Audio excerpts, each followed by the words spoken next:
Look, sometimes I just sit and think like, damn, am I wasting my time critiquing a game that's aimed at 12-year-olds? And then I say to myself, look, there's so many adults who work at Epic who are paying their families' bills based on the success of this game. So really and truly, if they're going to capitalize on coercing 12-year-olds, then so will I. It was at this moment that he knew. Red alert, this is Wait, hold on, MI5 hold on. speaking. We have you on our site. Charlie team, moving to apprehend the suspect.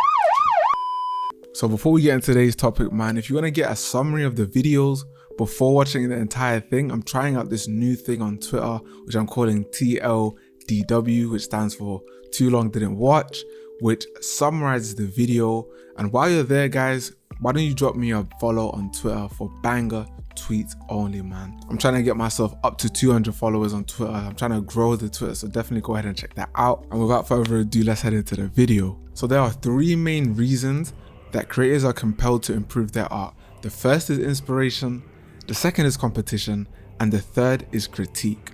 From my point of view, Epic has clearly lacked inspiration in their recent seasons, with a whole host of collaborations in place of new and original IPs. I feel like the lack of new content that is unique to the Fortnite universe detracts from the game's story and experience, but that's beyond the scope of this particular video. Then we have the concept of competition, where Fortnite kind of sits in a league of its own. I say kind of because it is a battle royale game, a category that's become oversaturated in recent years. However, what separates it is of course its build your own cover mechanics. Now that is something that anyone who has played Fortnite is familiar with. Creating your own cover is something that has revolutionized the battle royale category, which has and continues to be populated with typical first and third person shooters. My issue with Epic is perfectly demonstrated in the launch of their new season, Chapter 2 Season 6, Primal.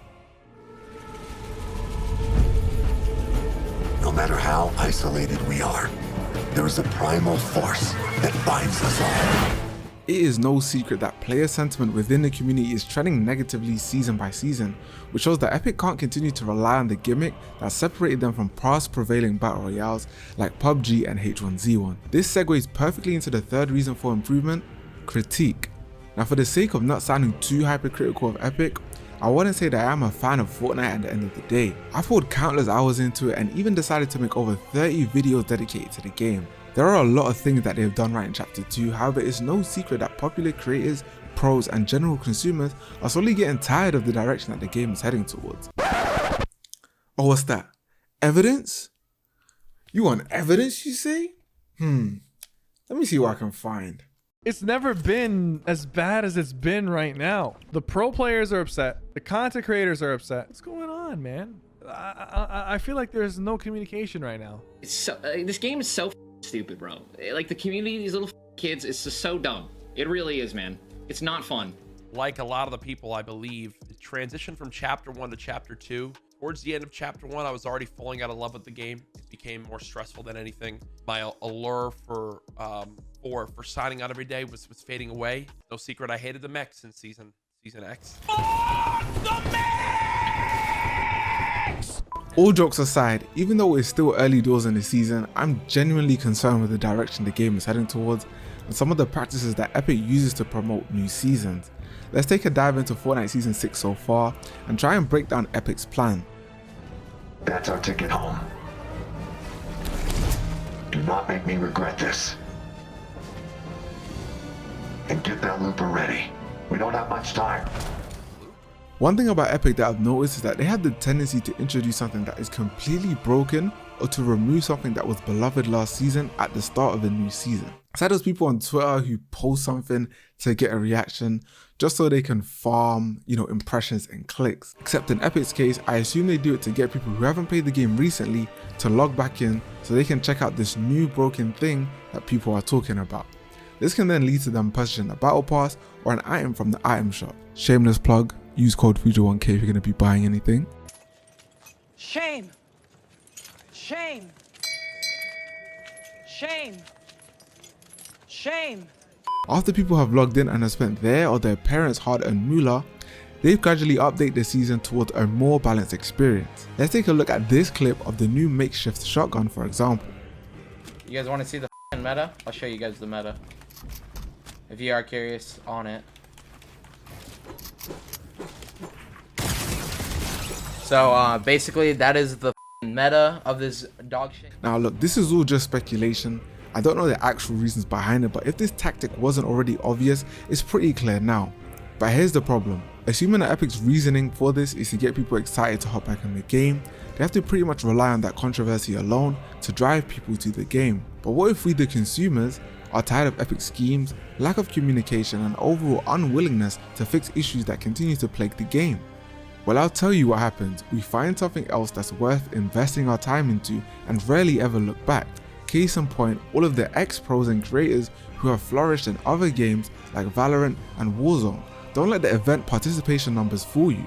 Fortnite is more than likely past its peak average concurrent players. We've seen evidence of this through the removal of arena duels from the OCE region due to low player counts. Less people are playing the game, and that is Epic's fault. You cannot rely solely on competition from other publishers to drive your creativity.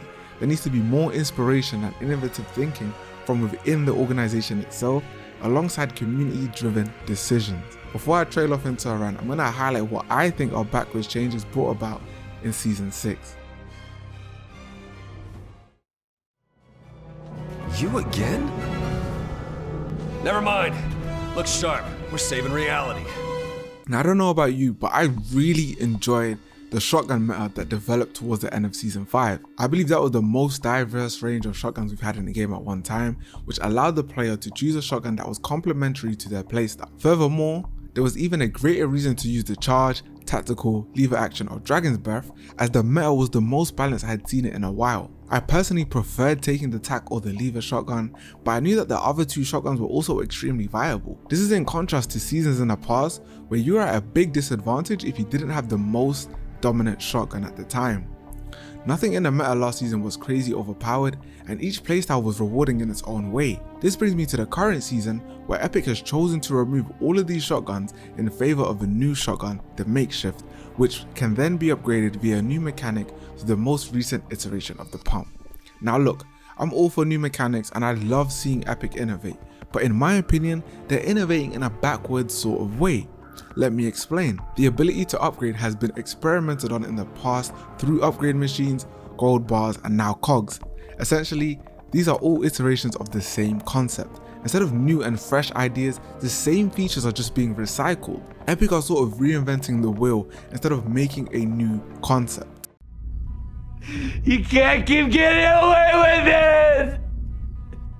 Now that's no easy feat to do season upon season for 16 seasons in a row. I understand that, but Epic employ people to do exactly that. Epic may disagree with me, as they probably have a reason behind why they chose to vote these shotguns. For clarification, I don't think the season has had enough time to show its true potential, but anyone who has played Fortnite for an extended period of time has seen this trend before in some way or another. I know that we're currently only in the competitive preseason, but just from what I've seen already, it doesn't look good for the direction of Season 6. Which brings us to our next backward step, which I believe is the lack of communication through patch notes. As a community, we've come to rely on third-party content creators in order to inform us on the changes that have come about in updates. I can understand that there is a surprise element that Epic probably want to maintain when players drop into a new season, but surprise is the enemy of people who plan their whole lives and earn their income from playing this game at a professional level. I for one am not one of those people, but there are enough of them for the impact to be considered. If you want to maintain a surprise element, just delay the release of patch notes a few days so that players don't have to speculate. In the past, Epic has shown that they can provide patch notes justifying changes, so what logic did they use in their decisions to stop them? I honestly just can't wrap my head around it, and it is one of the reasons that Fortnite isn't taken seriously as a competitive esport. I would really like to go in depth on more about why Fortnite has lost its magic recently, but this is a new style of video for the channel and I want to make sure that the audience receives it well. So if you made it this far into the video, hit the like button for me and comment Fuja the hero if you've made it this far in the video, just so I know who's watching. Now we're at the part of the video where I propose a solution.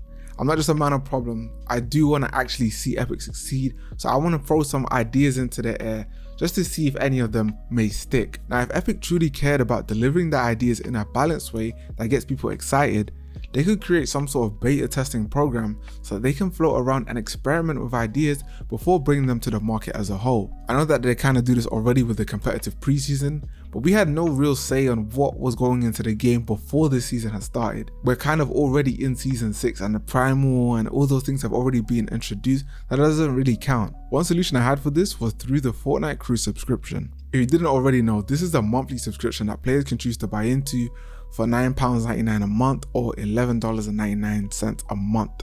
And in return, they receive the Battle Pass, V-Bucks, and exclusive rewards. My solution is that Epic can select players who subscribe to the crew to get exclusive access to beta test or share their opinions on things they want to introduce to the game in the next season. This would be on an opt-in basis to protect young children who play the game. Ultimately, Epic would have the final say on things, but at least a portion of the community would be considered and communicated with in the decision-making process.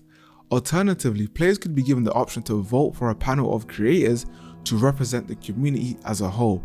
You know, democracy and shit. This would also incentivize more people to subscribe to the crew, adding more perceived value to the subscription while simultaneously bringing in the money that Epic needs to satisfy its shareholders.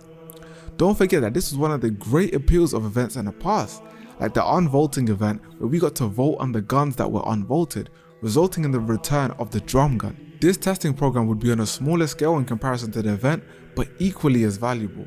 I mean, bro, Epic should be paying me for this, man. Real talk. Look, let me know in the comments below or in general chat by joining my Discord if you guys think this could work. Alternatively, you could pop into my Twitch stream and participate in discussions there. I look forward to seeing you there. Ultimately, I am not optimistic about the current future of Fortnite.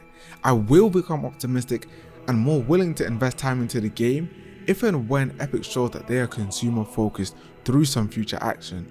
At the end of the day, I am aware that Epic is a company who needs to prove to its shareholders that the game is worth pouring resources into every single year. One thing that needs to be understood though is that a game is a piece of art that is continuously being worked upon by its developers and judged by its consumers. The second you prioritize finances over bringing value to your consumers, you can cancel Christmas because you've already lost the battle. What you gain in short-term finances, you lose in long-term brand equity. Now for most people watching this video, you might not fully understand what I just said, so let me make it less fancy. People who play the game, like you and me, don't care about how much money Epic makes. The only thing we care about is how good the game is and whether it's fun to play. That's it. Thank you for coming to my TED Talk.